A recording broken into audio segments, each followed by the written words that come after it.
this morning, what we're going to do is talk about something that all of us feel at different times in our life. We're going to talk about those seasons where you hit where you don't know what to do. Now, how many of you guys have ever felt like that? Have you ever faced something and you felt like, I don't know what to do right now? Anybody ever felt like that? Okay. So, right, we all had those different moments. It comes in different areas at different times, but you just get hit with a situation in which you think, I feel clueless. I feel clued out as to what I'm really supposed to do and what I'm supposed to do next. Now, which brings me to my next question. Now, by show of hands, how many of you guys have friends in your life that you consider to just be generally clueless? How many of you guys have clueless friends? Anybody? Yeah. No over the head pointing. That's not Christian. And that is so not good. Now, let me just rephrase it. You can't see what I can see, but just now when I asked that question, there's like a whole row of guys sitting together going. So let me rephrase the question. How many of you guys have friends that are stupid? Anybody stupid friends? Anybody? Yeah. All right. So once again, no pointing. And I thought it was just me. I thought, well, I'm from the land of clueless, Oklahoma, with our airport, and they just started a campaign to plant trees around the city in Oklahoma City and make it prettier. It's not going to work. And the campaign is called Up with Trees. What other direction are they going to go? What is that about? It's not like diagonal with trees, sideways with trees. And they've made signs to promote their project that say Up with Trees, and the signs are made out of wood. That's all I'm saying. So we live in a world of people. I thought maybe it's just me, my context. Maybe I'm just in a group of people that are clued out. But as I started traveling, I just began to awaken to the fact that we live in a world of people that are clueless. And it's just, if you look for it, you'll find it. So what I've done over the past few years I've traveled is I always look for stuff that I think is made for people who don't get it. And one of the first things I found was this is an emergency card that is in the seat pocket of all the exit rows of a major airline. You can see where it says B737 right there. And printed in 7 different languages, which is proof that cluelessness has gone global. And that's what that means. And so I'm just going to read you the English, what it says in English. You tell me if you get it. Apparently written by someone who doesn't get it, for people who don't get it. This is an emergency card in the exit row of a major airline. Here it is. If you're sitting in an exit row and you cannot read this card,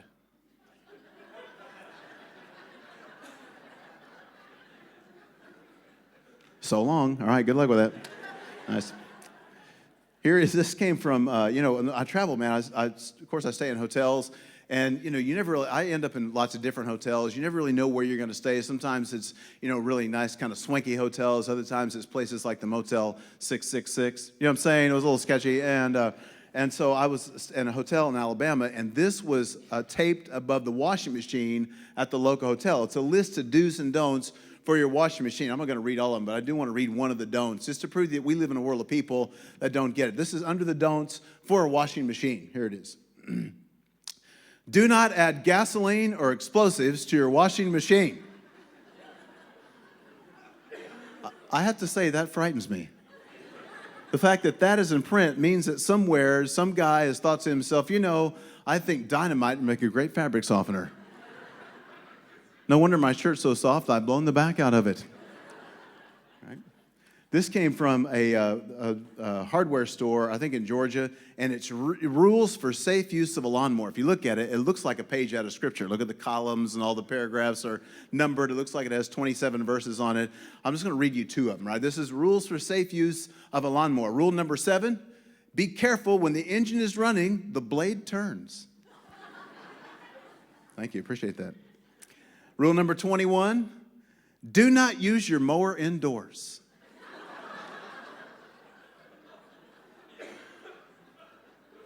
So if you go home today, one of your family members is trimming the shag with a push mower, you can be like, you don't get it, do you? And we live in a world of people that don't get it. And just to prove to you that we live in a world of people that are clueless, and that people that are clueless also hold day jobs, here is a letter from the Department of Social Services in Greenville, South Carolina. I'm just going to read it to you as it was written, and you tell me if you get it. Here it is, ready? Written to a guy named Al Palanza, all right? Dear Mr. Palanza, your food stamps will be stopped effective 2017 because we received notice that you passed away.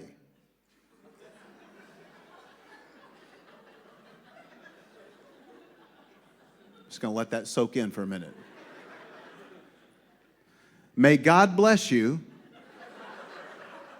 and you may reapply if there's a change in your circumstance.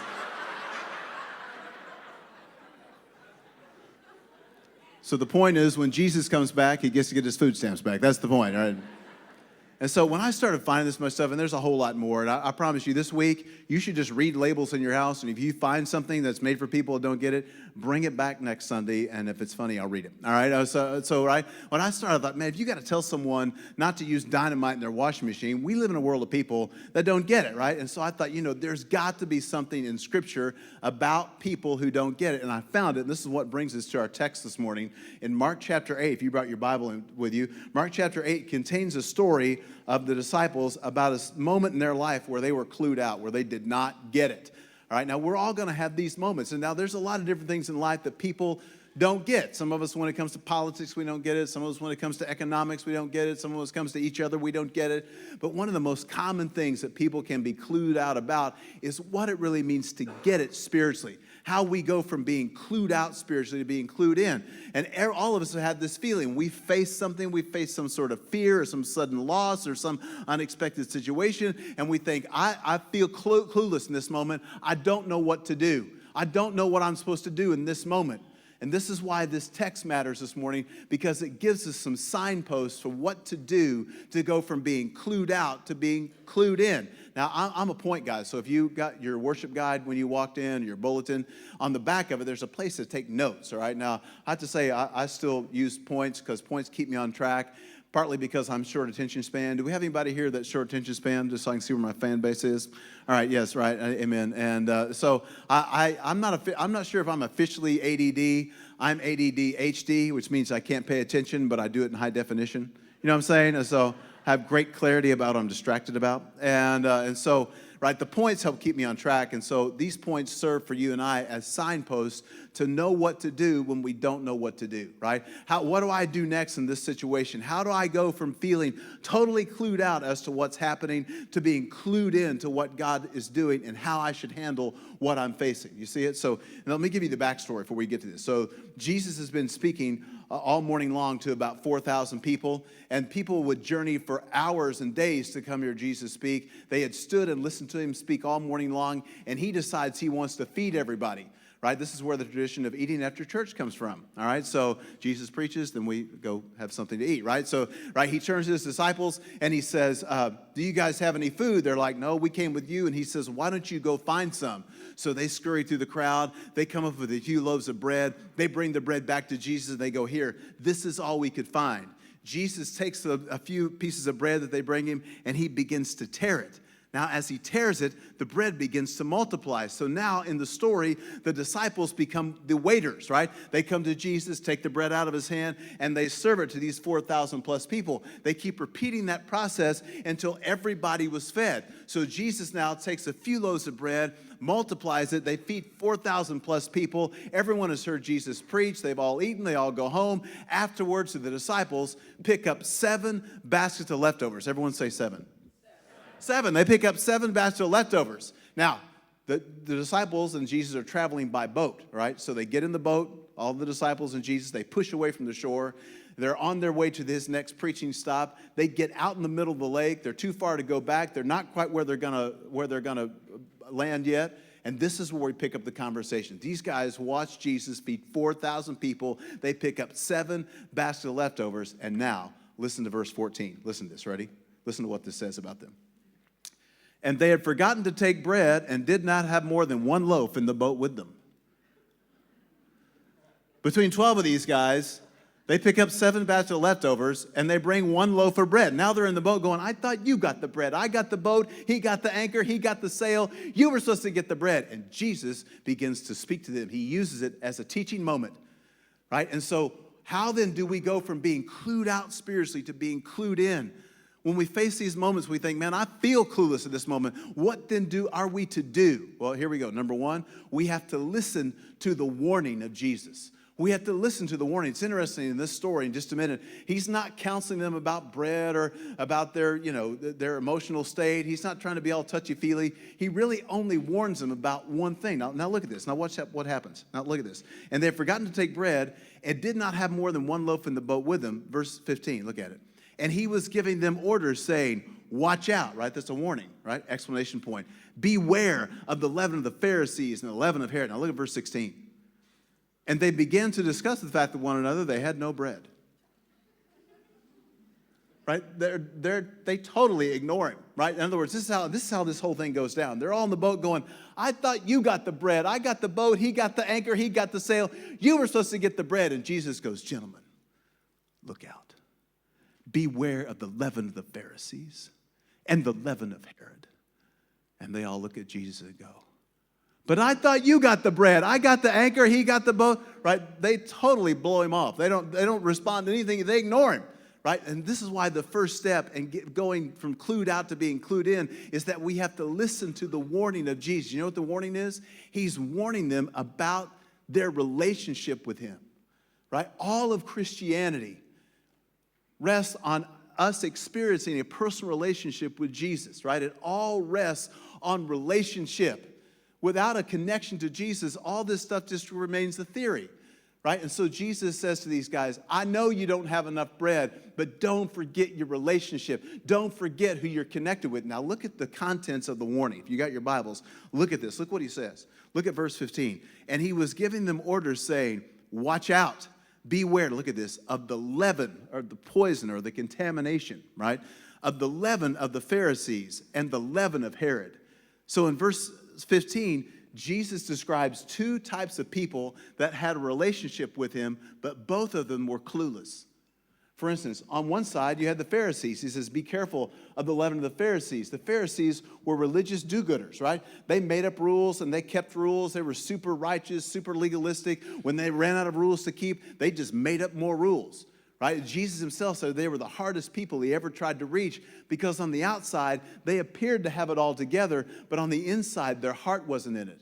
In other words, they were going through the motions, but the motions didn't have any meaning. They were doing all the right stuff, but their heart hadn't been changed. Throughout the ministry of Jesus, there would be moments where the Pharisees would be in a full-blown argument over points of the law with Jesus, and they'd be no further away than I am from this table and be arguing with him about the laws of the Sabbath and have no idea who he was. They were super religious, but they had no relationship. They did all the right things, but for all the wrong reasons. And Jesus says, don't let your relationship become like that. Don't get into the headspace of a Pharisee. And on the other side, he says, beware of the leaven of Herod. Herod was the king of the culture, right? For Herod, it was all about power and popularity. And for Herod, Jesus was a distraction. He was a novelty. There were times where Herod would go down when Jesus was imprisoned and he would say, do a trick for me, do a miracle. Right? Show me something, right? For Herod, Jesus was something that was just thrown in the mix of his life. It didn't really change how he lived. It didn't change how he led people. It didn't really change any of his policies or practices. For Herod, it was just something that he had to deal with in order to get on with his life. And Jesus says, be careful that you don't end up in the space like Herod, where you know about Jesus. You kind of know the Christmas story and the Easter story, and people in your proximity are churchgoers and they're Christian types of people. But for you, it's just Jesus is in the mix. It hasn't collided with your life. It hasn't changed you at a deep level. And Jesus says to these guys, don't forget your relationship. Now, let me tell you why this matters. Right? In this story, the disciples are freaking out about the fact they have no bread. That's the whole point of this conversation. They're all like, we don't have enough bread, right? They're all doing the math. There's 12 of us. There's one loaf, and now with Judas in the boat, we're not going to have any, right? They're all doing the math. Now, here's what that means to you and I, why it matters. In this story, the bread represents an unmet need, right? It's what we call a bread issue. It represents an unmet need. And here's what happens anytime we have an unmet need or a bread issue in our life, is that we have an unmet need. We get preoccupied with that unmet need. It gets bigger and bigger until it's all we can think about. It takes up all our emotional time and energy and effort. And man, we get panicky, we get afraid, and we make some decision on the fly, and we do something we wouldn't ordinarily do where we're not under that kind of pressure, and we get in trouble, right? So let me show you how this works, right? We have an unmet need. We get preoccupied with that unmet need. It grows bigger and bigger till it's all we can see. And the first thing that most people sacrifice in the midst of something that causes their heart to fear or have panic is their relationship with God. They put God on the back burner. They're like, yeah, I know God's real. I believe in Jesus, but I got to deal with this. right? This I gotta give my time and attention. I know church is important. I know, but I got to deal with this. And they put Jesus to the background of their life. While the disciples are panicking, Jesus says to these guys, don't forget your relationship. See it? And the question I have for all of us, church, is do you have a relationship with Christ? Not like the Pharisees, not just one that's religious, not just one that's cultural, but one in which you're connected to the presence of Jesus himself.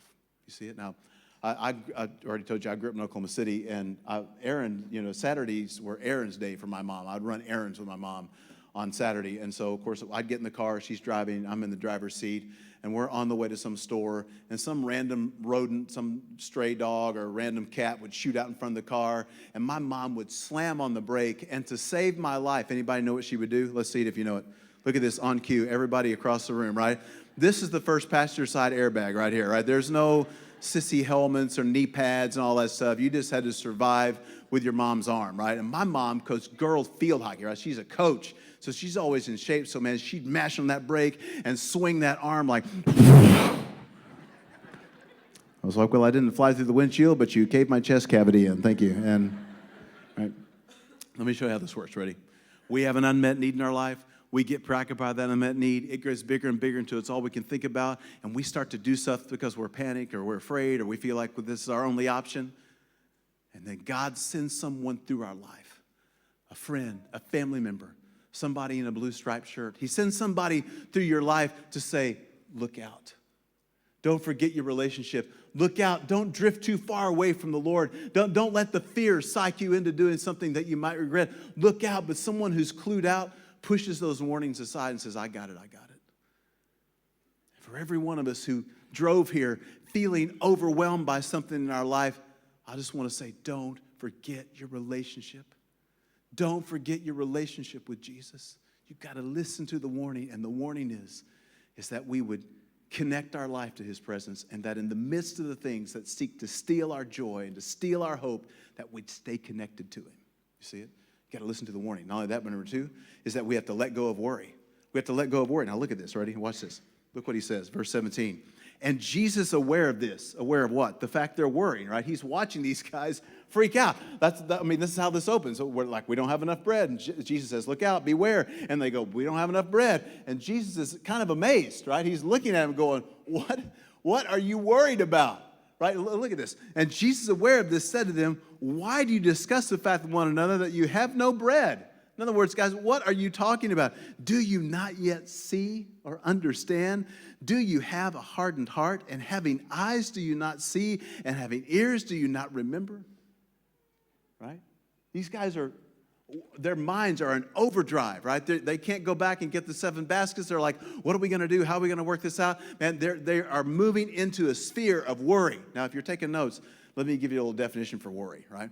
Worry is any time we try to solve our problems our way without factoring the help of God, right? Worry is any time I try to solve my problems my way without factoring in the help of God. We look at some area of our life and we think to ourselves, what am I going to do? Where can I get enough resources? We put our minds into overdrive and figure out how we're going to solve it, right? And meanwhile, Jesus is in the background. We're like, we try to solve our problems our way without factoring in the presence of God. Now, does anybody have anybody in their family that you consider to be a championship warrior? Does anybody like your spiritual gift is worry? All right, and right, you know what I'm talking about? My mom is a championship warrior, and if she can't find something real to worry about, she'll just make something up. That's just how it is. I was at home at Christmas at her house, and I was in the guest bathroom. Any of you guys have a guest bathroom? The one with the towels and the soap you can't use? I'm like, oh, what is this, a museum? Why can't I use it? I'm family, right? And anyway, so I'm in the guest bathroom, the door's open.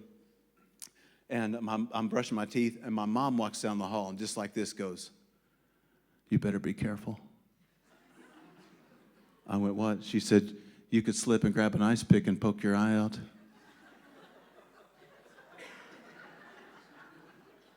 I went, what? And just like this, she goes, it could happen. All right.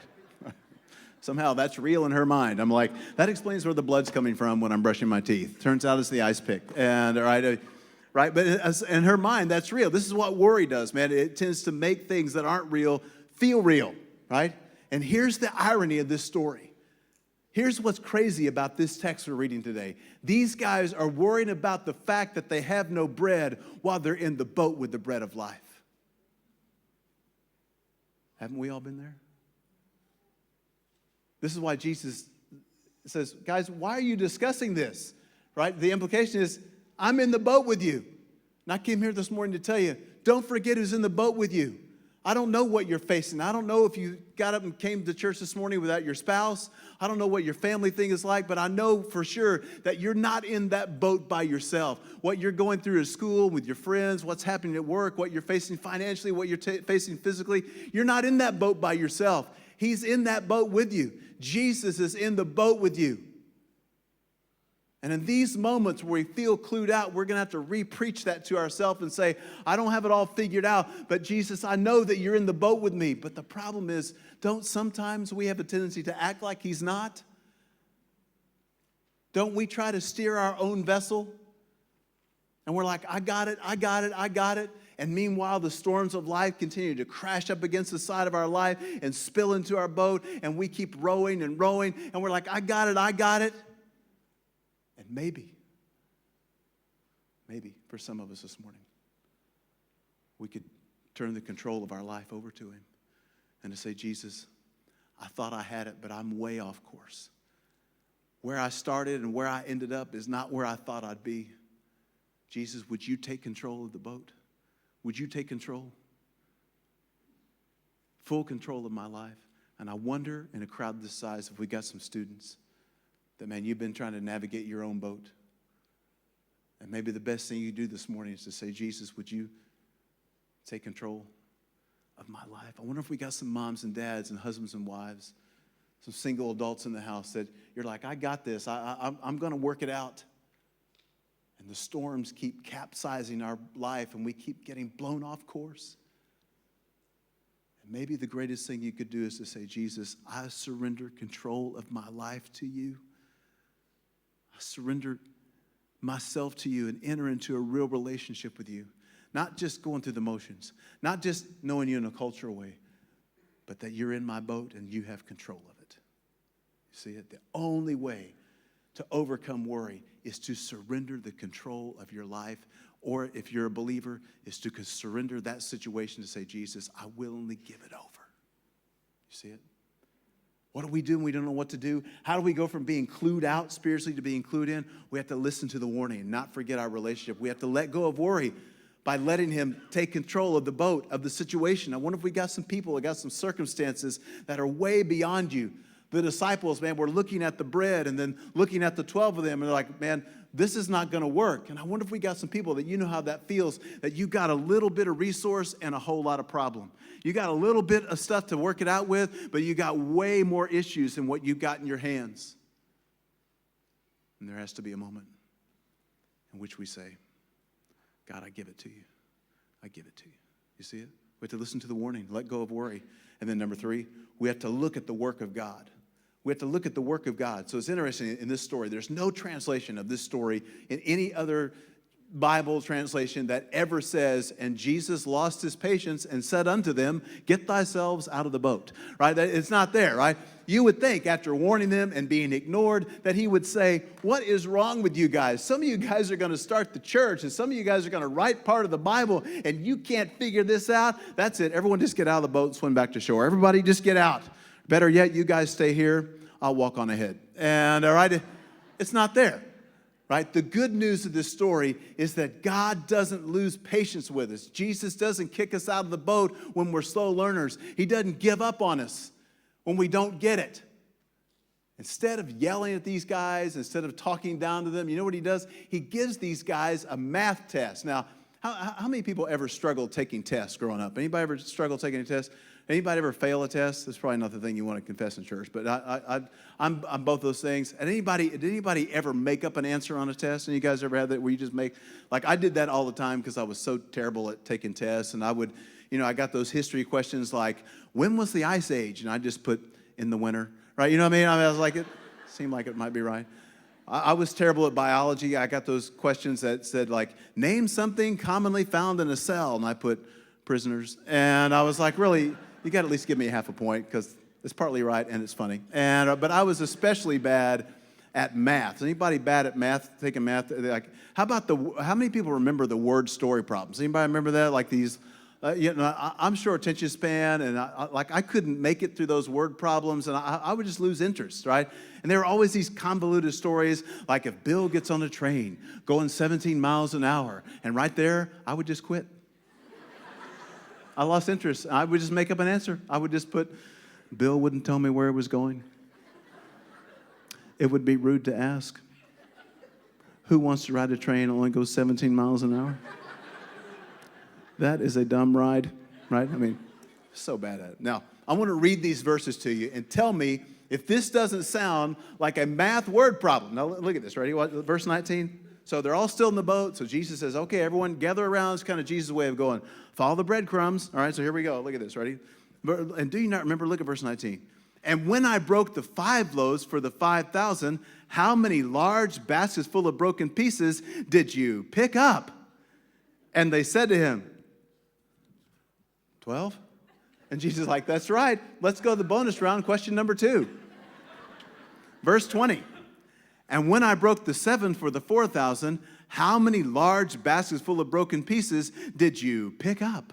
And they said to him, 7? And at this moment, right, the disciples are like, 7, 12, 12, 7. And I always imagine at this moment Jesus going. Right? He's waiting for the light to go. And he's trying to get these guys to clue in. Right? He's trying to get these guys to connect the dots. You know what Jesus was trying to get these guys to see?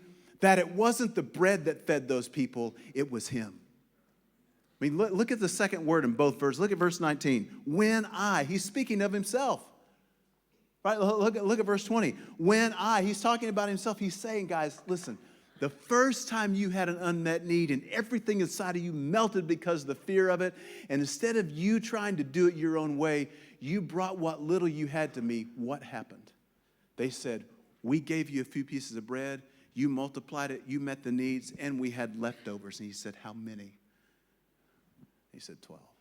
And Jesus said, the second time you had an unmet need, and instead of you doing it on your own and trying to steer your own vessel and figure out how you're going to find enough resources to work it out, you brought it to me. What happened? And they said, we gave you what little we got. You took it, you multiplied it, we had leftovers. And he said, that's right. He was trying to get these guys to see that he's the bread of life. We think it's in the solving of our needs. And Jesus is trying to get these guys to see that it's deeper than that he's the bread of their life.